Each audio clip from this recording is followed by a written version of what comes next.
The morning of June 22, 1941, shattered the fragile peace of Eastern Europe with a fury the world had never witnessed. As the sun rose over the vast Soviet frontier, 3 million German soldiers, supported by thousands of tanks and aircraft, crashed across the border like a steel tsunami. Operation Barbarossa, the largest military invasion in human history, had begun. Within hours, the Soviet Union's western defenses lay in ruins. German dive bombers screamed down from the skies, reducing military installations to rubble. Panzer divisions carved through Soviet lines with surgical precision, their tracks churning the earth as they raced eastward. Behind them, a holocaust was unfolding, not just of military defeat, but of something far darker, something calculated, something evil. In Moscow, Stalin sat paralyzed by disbelief. He had dismissed every warning, convinced that Hitler would never break their non-aggression pact.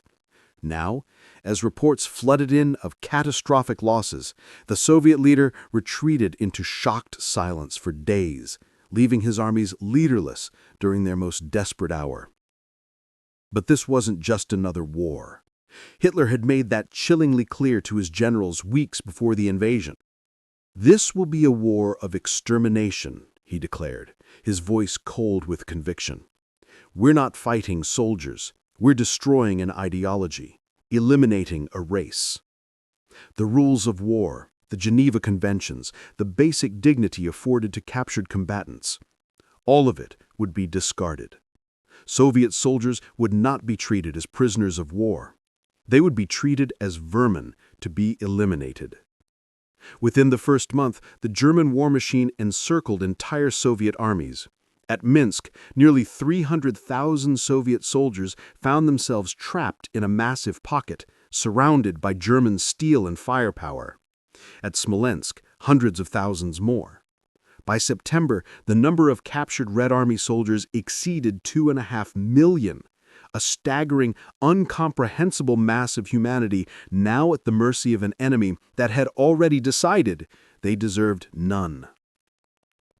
A German officer surveying the endless columns of captured soldiers wrote in his diary, "They stretch to the horizon, tens of thousands of them, broken, exhausted, terrified. Our quartermaster says we have no provisions for them, no shelter, no medical supplies. They keep asking for water, for bread. We have nothing to give. Or rather, we've been ordered to give nothing." This wasn't oversight. It wasn't the fog of war or logistical failure. It was policy. Deliberate, systematic, deadly. 6 weeks before the first shot was fired, the criminal machinery was already in motion. In a Berlin conference room, Field Marshal Wilhelm Keitel issued what would become known as the Commissar Order, a directive that turned the German military into an instrument of genocide. The order was explicit, leaving no room for interpretation. Commissar political officials are not to be recognized as soldiers. They will not be protected by international law. When captured in battle or resistance, they are to be executed immediately. Read that again. Not imprisoned, not interrogated, executed immediately.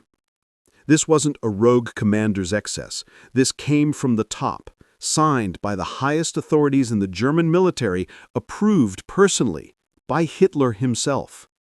The Wehrmacht, Germany's regular army, was being ordered to commit murder on an industrial scale.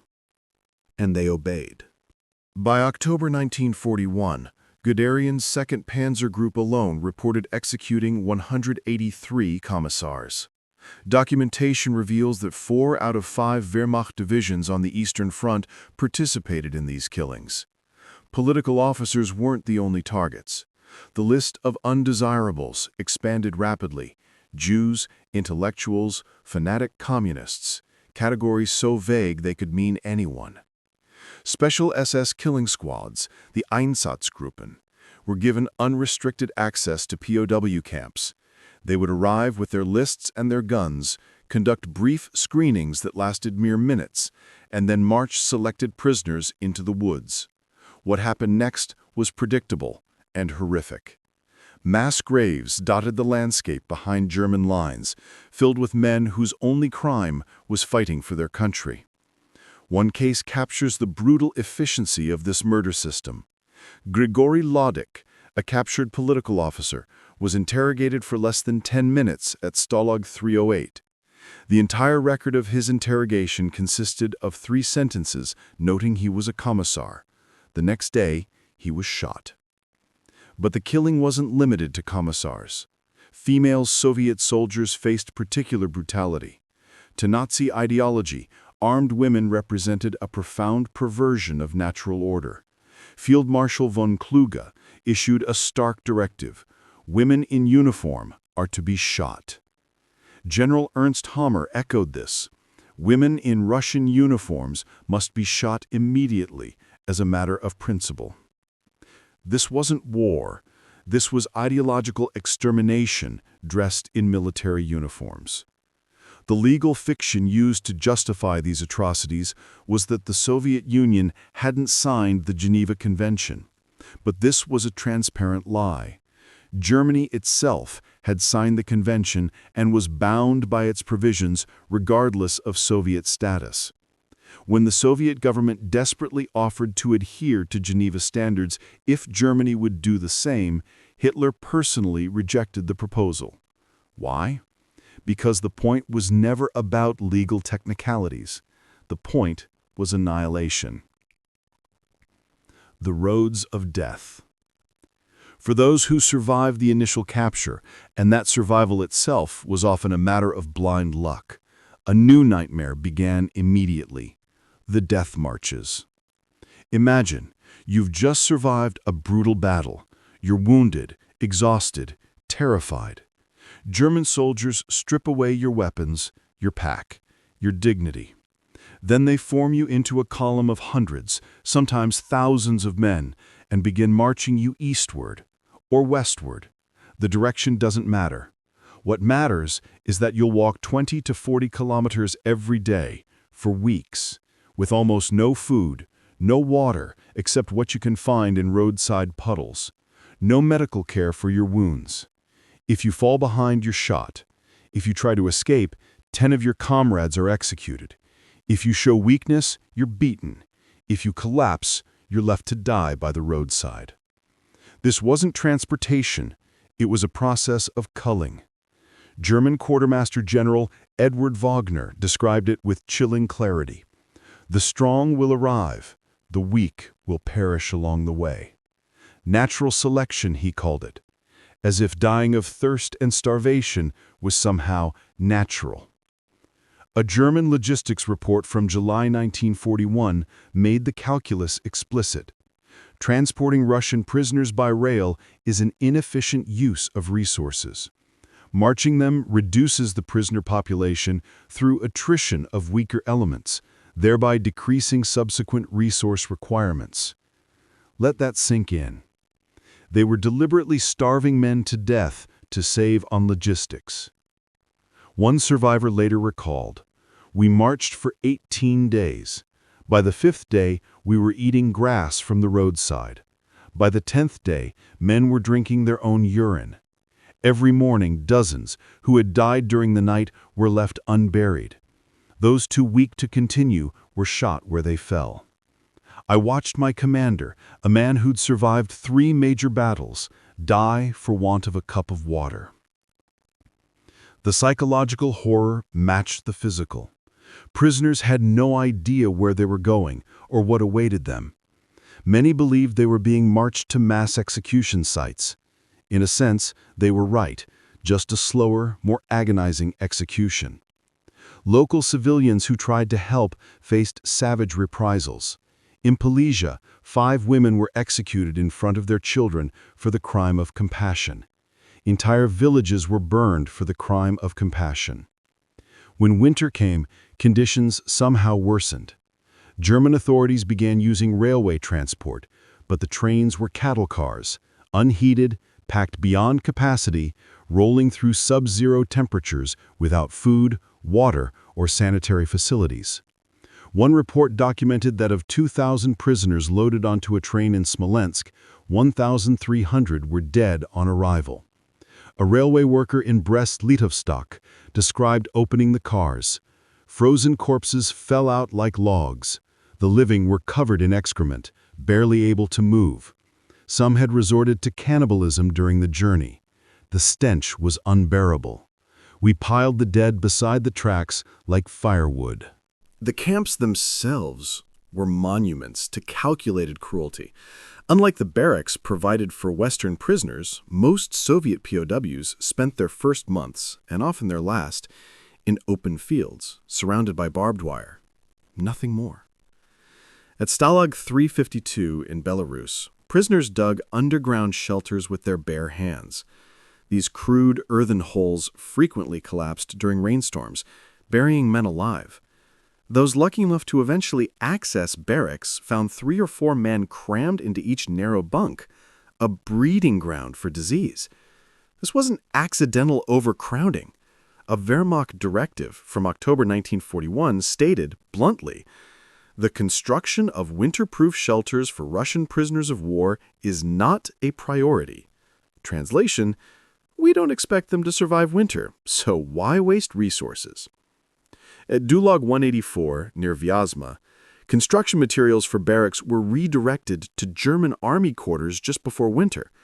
The camp commander noted that 20,000 prisoners would have to improvise their own shelter. By spring 1942, over 14,000 had died, most from exposure.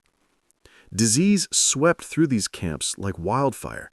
Dysentery came first in August 1941, then typhus in autumn, then tuberculosis that persisted until war's end. At Stalag 326, nearly 70% of documented deaths were from tuberculosis, spreading explosively in the overcrowded, unventilated conditions among men whose immune systems had been destroyed by malnutrition. Medical care was a cruel joke. One German doctor assigned to Stalag 350 reported having 2 aspirin tablets and paper bandages to treat 2,000 critically ill men. He wrote in his report, "My presence here is purely symbolic. I can do nothing but record deaths." He requested a transfer after 3 weeks, unable to bear the moral weight of his useless position. The camp hospitals were death houses. No beds, no medicine, no disinfectant. Patients lay in their own filth on bare floors. A German medical orderly described the scene. It wasn't a place for healing. It was a place to die. Sanitation was catastrophic. At Stalag 352, which held over 100,000 prisoners, only 2 primitive latrines served the entire population. Unable to access these facilities, men relieved themselves wherever they were. Disease spread uncontrollably. Even German guards feared approaching certain sections of the camp. But disease was just a tool. The real weapon was hunger. The German ration system for Soviet prisoners was designed not to sustain life, but to end it slowly. While German soldiers received 4,000 calories daily and Western POWs received around 2,000, Soviet prisoners were allotted 700 to 1,000 calories, and often they received even less than that. The daily ration typically consisted of 100 to 200 grams of bread, and I use that term loosely, as it was primarily sawdust and plant fibers, plus a watery soup containing virtually no nutrition. A German supply officer described it as hot water with some cabbage leaves and occasionally a potato peel floating in it. At Dulag 131, kitchen staff were ordered to prepare food for 15,000 prisoners using ingredients that would normally feed 5,000 under already minimal military standards. The mathematical result was mass starvation. General Eduard Wagner articulated the policy with sickening clarity in September 1941. Prisoners of war who do not work in the camps must starve to death. This wasn't a casual comment. It was operational doctrine, implemented throughout the entire camp system. Hermann Göring, in a meeting with military and economic planners, was even more blunt. My God, they're not being sent there for the people's welfare, but to extract maximum benefit from them. I don't care if you say people are starving, so be it. Isn't that why we're fighting this war? For the prisoners, this created a living hell of perpetual gnawing hunger that consumed every thought. Survivors described eating grass, leaves, tree bark, worms, insects, anything that could be chewed and swallowed. In winter, when even these desperate food sources disappeared, things became unspeakable.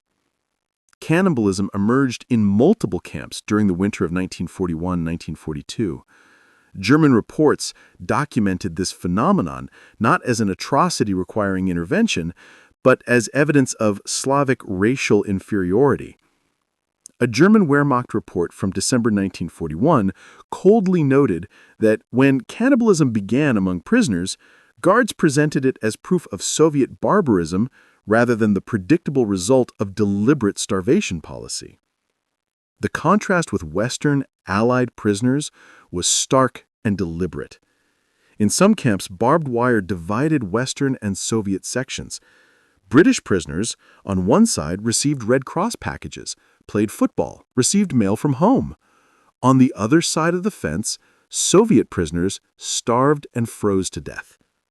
A British POW at Stalag 4B described looking across the dividing wire. The Russians were barely recognizable as human. Their clothes hung on bone frames. They moved like ghosts. Sometimes they pressed against the wire separating us, staring at our food. We threw them what we could until guards threatened us with punishment. It was like looking at another species. But they were men like us, reduced to this by deliberate policy. By early 1942, the death toll threatened German war production.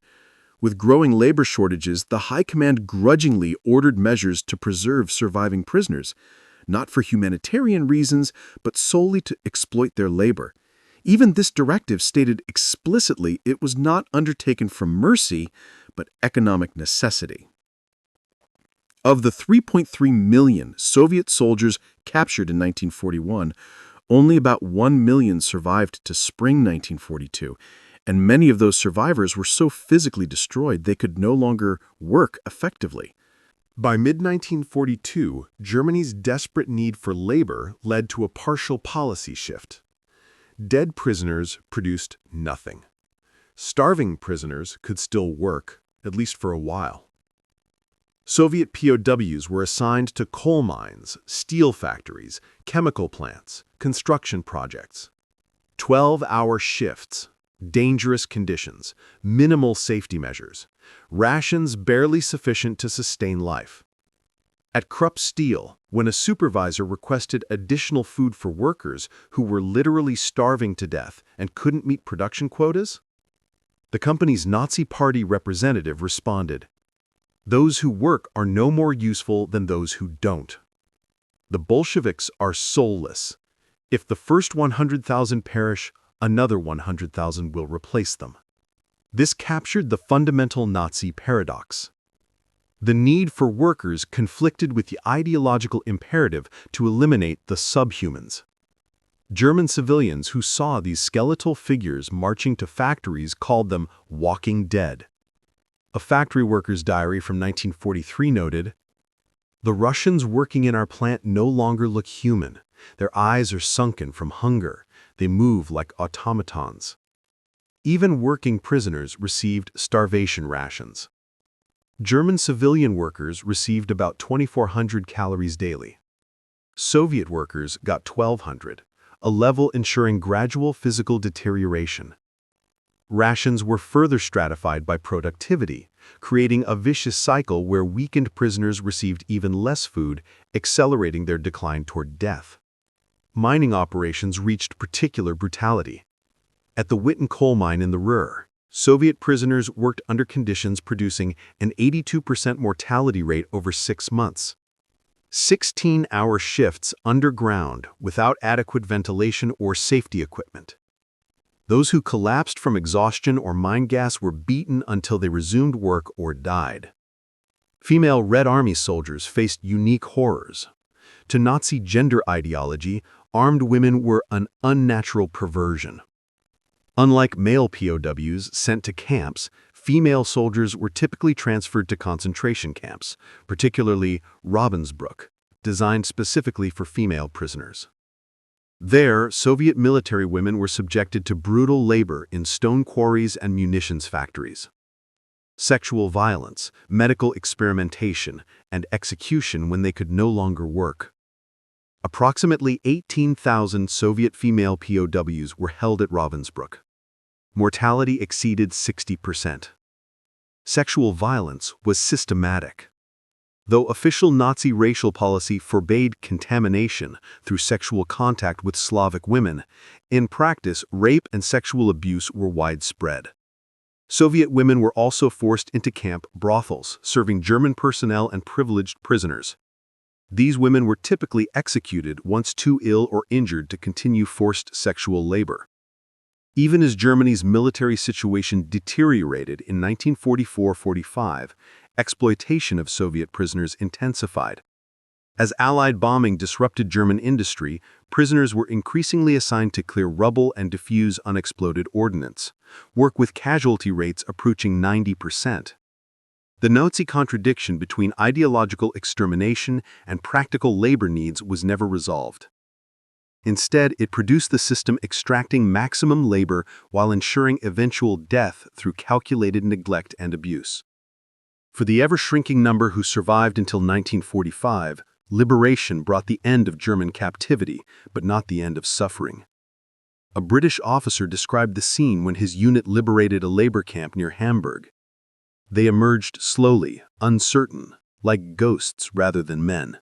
Some could barely stand, others crawled toward us. When we offered food, some cried, others stared suspiciously, unable to comprehend their ordeal might truly be ending. Many died in the days and weeks following liberation, their bodies too damaged to recover despite medical care. An American doctor reported, "Their physical condition defies medical description. Beyond extreme malnutrition, they suffer from tuberculosis, typhus, untreated wounds, and psychological trauma so severe many cannot speak. At least 10% die in the first week, despite our best efforts." But for survivors, a new nightmare loomed: repatriation to the Soviet Union. Stalin had made his position clear in August 1941 with Order Number 270, declaring all Soviet soldiers who had surrendered as traitors to the motherland. The order stated, "Those who choose death over captivity are true heroes. Those who surrender are traitors." It prescribed harsh penalties not only for soldiers who surrendered, but for their families.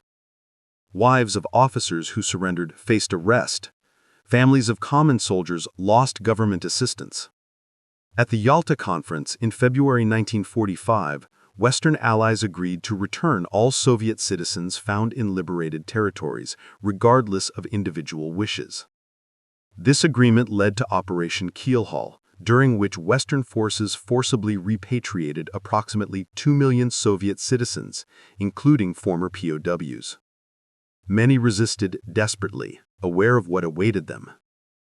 At the Austrian collection point of Judenburg in May 1945, Soviet citizens were loaded onto trucks for return to Soviet authorities. A British officer recorded, "Men slit their wrists with glass shards. Others hanged themselves. Some begged us to shoot them. I saw a man bash his head against a wall until he collapsed. They knew what awaited them, while we pretended not to know."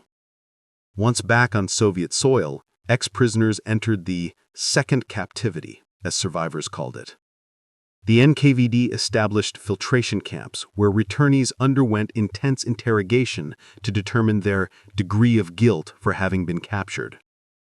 The central question was always the same: how had you allowed yourself to be captured instead of fighting to the death or committing suicide? The Soviet security apparatus viewed surrender as presumptive evidence of treason. Interrogators used sleep deprivation, beatings, psychological torture to extract confessions of collaboration. One survivor recalled, "They wanted us to confess to crimes we hadn't committed. They couldn't accept that we were victims, not traitors." The NKVD classified returnees into categories determining their fate. Category A, those considered completely loyal, primarily those who'd escaped captivity, been seriously wounded before capture, or had demonstrable resistance records. About 58% eventually returned to civilian life, though under surveillance and facing discrimination. Category B, those suspected of passive collaboration, essentially all who survived without proven resistance history. Around 15% were assigned to labor battalions, performing heavy construction under military discipline. Category C, those accused of active collaboration. Nearly 20% received sentences of 5 to 25 years in Gulag labor camps, often based on fabricated evidence. A small percentage, primarily officers or those in German organized units, faced execution for treason. The arbitrariness was staggering. Senior Lieutenant Nikolai Romanov was captured near Vyazma in 1941 after being severely wounded. He survived 3 years in German captivity working as a camp translator. Upon return, his knowledge of German was deemed evidence of collaboration. Despite testimonies from fellow prisoners about his covert resistance support, he received 15 years. He died in the gold mines of Kolyma in 1948. Even those avoiding the Gulag faced profound stigma. Former POWs were barred from joining the Communist Party, denied veterans benefits, often unable to pursue higher education or obtain desirable employment. Their internal passports bore coded notations marking them as ex-captives, ensuring discrimination followed them everywhere. The stigma extended to families. Spouses sometimes divorced ex-prisoners to protect careers or social standing. Children faced educational discrimination and social ostracism. On Victory Day, while the Soviet Union celebrated its great patriotic war veterans with medals, parades, and privileges, former prisoners were excluded from this commemorative community. A former prisoner bitterly noted, "On Victory Day, my brother, who fought at Kursk, wears medals and receives congratulations. I, who survived Buchenwald, must remain silent. It's as if we fought different wars, his glorious, mine shameful." The psychological impact was devastating. Most survivors maintained absolute silence about their experiences, even within families. A 1990 survey found over 80% of surviving former POWs had never discussed their captivity with children or grandchildren. Alexander Solzhenitsyn, who experienced both German captivity and the Soviet Gulag, captured this tragedy. They survived against all odds: starvation, beatings, slave labor under the Germans. They dreamed of home through years of torment. When they finally staggered back to their homeland, it branded them traitors and sent them to die in Siberia. Has any nation so completely betrayed its own sons? Only after Stalin's death in 1953 did conditions marginally improve. During Khrushchev's thaw, some received partial rehabilitation. But fundamental stigma remained embedded in Soviet bureaucracy and social attitudes. Not until the Soviet Union's collapse in 1991 did the full scope emerge. The opening of archives revealed both Nazi atrocities and Soviet persecution of survivors. The numbers tell a story almost beyond human comprehension. 5.7 million Soviet soldiers captured during the war. 3.3 million died in German custody. Of the 2.4 million who returned to the USSR, hundreds of thousands faced imprisonment, exile, or execution.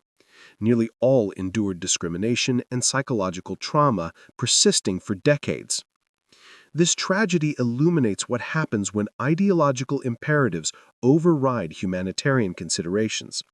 Both Nazi Germany and the Soviet Union sacrificed millions to uphold ideological purity, the former through deliberate extermination of racial enemies, the latter by punishing those who failed to meet an impossible standard of sacrifice. Between these two totalitarian systems, millions of ordinary soldiers were crushed, their humanity denied, their suffering unacknowledged, their stories silenced for generations. These men and women deserve to be remembered, not as statistics, not as footnotes, but as human beings who endured unimaginable horror twice over. First, at the hands of an enemy that viewed them as subhuman, then at the hands of a homeland that viewed them as traitors. Their story is one of the darkest chapters in human history, and it must never be forgotten.